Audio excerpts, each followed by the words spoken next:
राजगढ़ वासियों, एक 7 साल की बच्ची जिसका नाम है वाहिनी गुप्ता जीरापुर के बाढ़ गांव में रहती थी। और बाढ़ गांव से वो अपने परिजनों के साथ एक शादी समारोह में जाती है। खुजनेर में शादी समारोह का आयोजन होता है, खुशियों का माहौल होता है राजगढ़ वालों। और वो 7 साल की वाहिनी गुप्ता जो इस दुनिया से बेहद ही अनजान होती है, क्योंकि बहुत ज्यादा उम्र उसकी थी नहीं।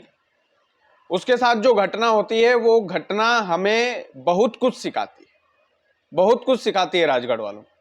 और जब इस घटनाक्रम को मैं पढ़ रहा था तो मैंने पढ़ते पढ़ते मेरे मन में कई सारे सवाल उठे थे। सवाल ये कि उस 7 साल की बच्ची का क्या कसूर था। सवाल ये कि जो हम शादी समारोह में साजो सज्जा करते हैं, जो हम शादी समारोह में सजावट करते हैं, वो सजावट उस 7 साल की बच्ची की जिंदगी पर आ जाएगी, ये सोचा नहीं था। दरअसल बाढ़ गांव की वो बच्ची अपने परिजनों के साथ खुजनेर में एक शादी समारोह में जाती है। और राजगढ़ वालों उसके बाद में शादी समारोह में दूल्हा दुल्हन की एंट्री के लिए जो है नाइट्रोजन, जिसको हम बोलते हैं मालवी में धुआं निकलता है स्टेज पर, उस धुएं की व्यवस्था करते हैं वहां के जो शादी समारोह के आयोजक करता होते हैं। आजकल ये चलन है, गलती उनकी भी नहीं है, चलन है भैया। तो किसी चीज की कोई क्यों कमी रखेगा शादी में। लेकिन नाइट्रोजन भरी हुई रहती है, उसमें नाइट्रोजन का धुआं होता है वो। तो वो जो 7 साल की बच्ची है वो वहां पर खेल रही होती है, और खेलते खेलते उस नाइट्रोजन के बर्तन में वो गिर जाती। जो धुएं वाला जो होता है ना, धुआं उड़ाने वाला, उस नाइट्रोजन के बर्तन में गिर जाती है। तो नाइट्रोजन बेहद ही ठंडी होती है, और उस ठंडक की वजह से उसका 80% शरीर जो है झुलस जाता है। परिजन तुरंत उसे इंदौर लेकर आते हैं।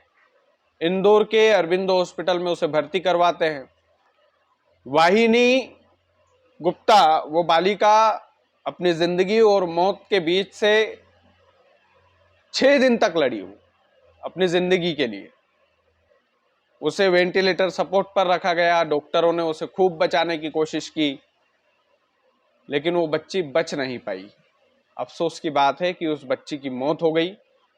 लेकिन उसके बाद में बच्ची के परिजनों ने एक सराहनीय कदम भी उठाया। दरअसल वाहिनी गुप्ता के जो परिजन हैं, उन्होंने वाहिनी गुप्ता के नेत्र दान कर दिए, आंखें डोनेट कर दी। क्योंकि 7 साल की बच्ची थी, उसकी आंखें डोनेट करना ये समाज में एक वाकई में बेहद अच्छा काम है, और जिगरा चाहिए है ये सब करने के लिए। लेकिन जरूर भगवान ना करे कभी राजगढ़ में किसी परिवार के बीच में ऐसी विपत्ति आए, ऐसी आपत्ति आए। लेकिन जब वो 7 साल की बच्ची की आंखें डोनेट की जा सकती है तो हम क्यों नहीं कर सकते। हमारे परिजनों की, हमारी खुद की, हम क्यों सिग्नेचर नहीं कर सकते कि हमारे मरने के बाद हमारी ये जो 2 आंखें हैं ये संसार देखे। 7 साल की बच्ची ने ये संसार नहीं देखा, वो इस संसार से जल्दी चली गई, लेकिन उसकी आंखें किसी दूसरे शरीर में लगकर इस दुनिया को जरूर देखेगी। परिजनों ने संदेश दिया कि हमारी बच्ची तो जल्दी उम्र में चली गई। अब इसमें किसकी गलती माने, किसकी नहीं माने, लेकिन ये जो साजो सज्जा का सामान होता है शादी समारोह में, इसमें कौन किस ढंग से काम कर रहा है, सिक्योरिटी क्या है, ये तमाम बातों का हमें ध्यान रखना चाहिए। लेकिन अफसोस की बात कि वो 7 साल की बच्ची उस नाइट्रोजन के बर्तन में गिरी।